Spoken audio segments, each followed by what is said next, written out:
All right, so I promised you guys I would be getting a little something, and today is that time for a little something, so we're gonna go ahead and unbox that little something.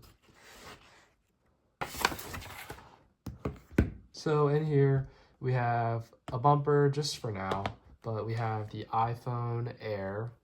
It's very hard not to call it the 17 Air, but it's just the Air.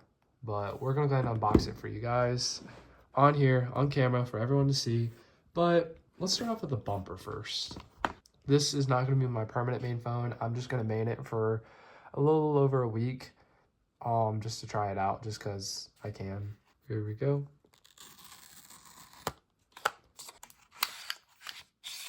Nothing inside.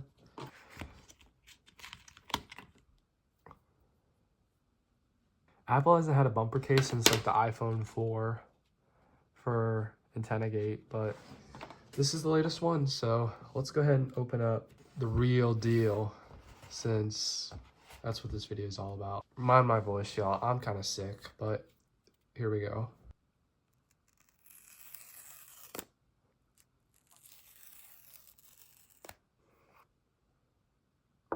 I played with it for a minute in the Apple store, but now I have one of my own.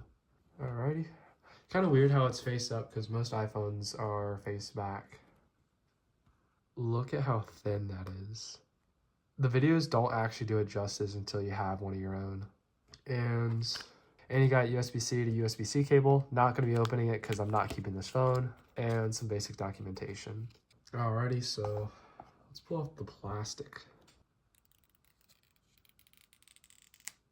This is genuinely very impressive. I'm gonna go ahead and put it in its bumper.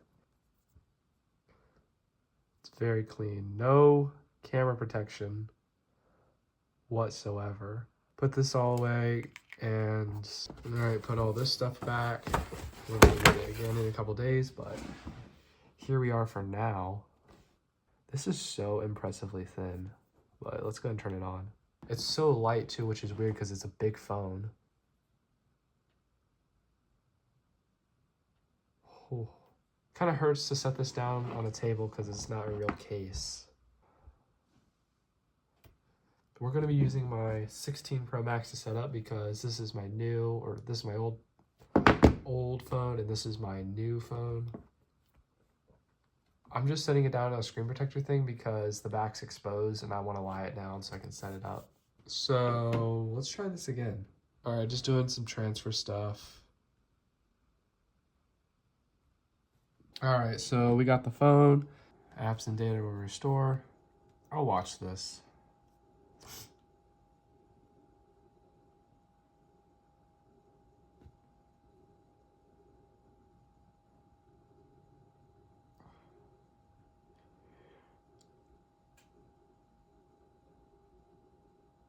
Alrighty.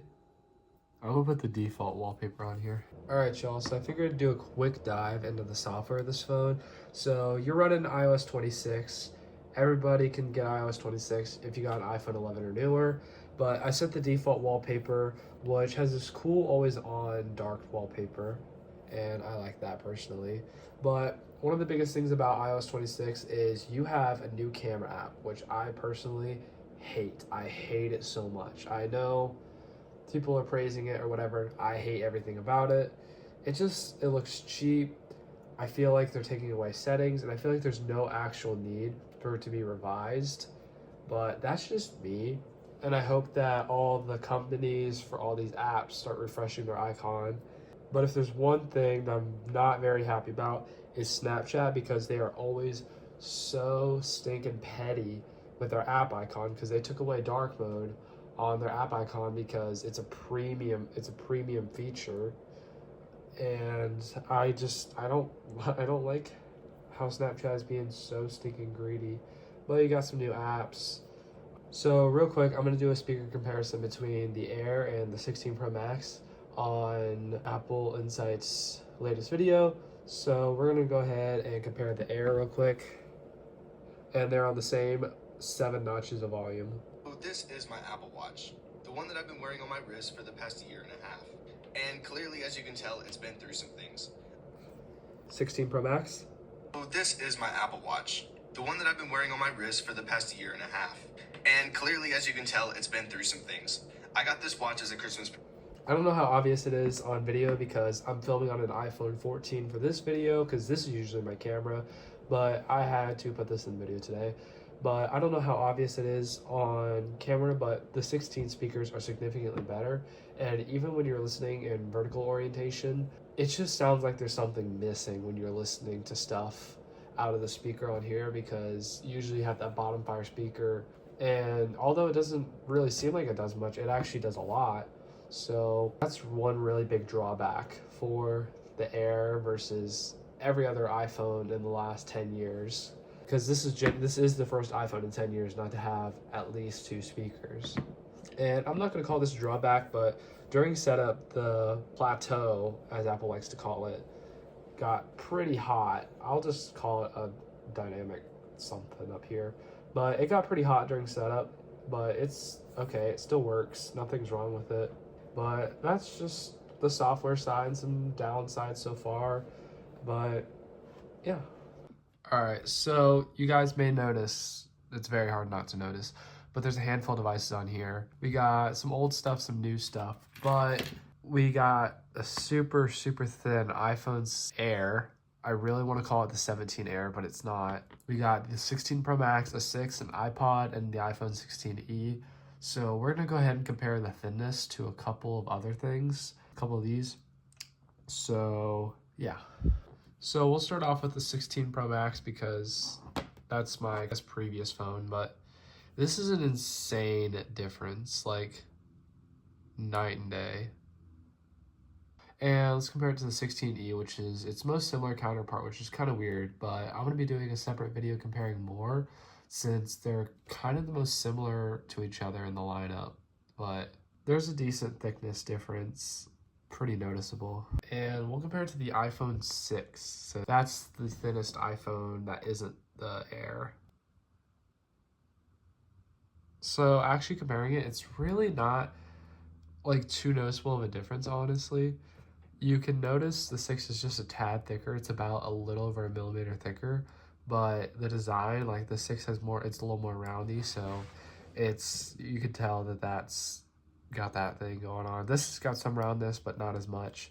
Let's compare it to the iPod Touch 7. This iPod has a screen protector on it, so it may look slightly off, but it's about as thin as it can get. They almost appear the same thickness. I think the Air is 0.5 millimeters thinner, which is a crazy comparison. I'm not going to do much more with this in today's video, but I just want to get you guys out an unboxing on launch day for the newest iPhone, because why not? And I just want to try it out myself.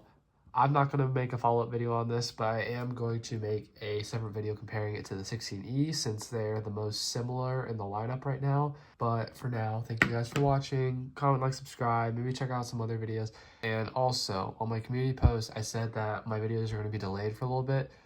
They could start resuming as soon as the next couple days, but I need to really see what's going on with my account because it's a personal account issue.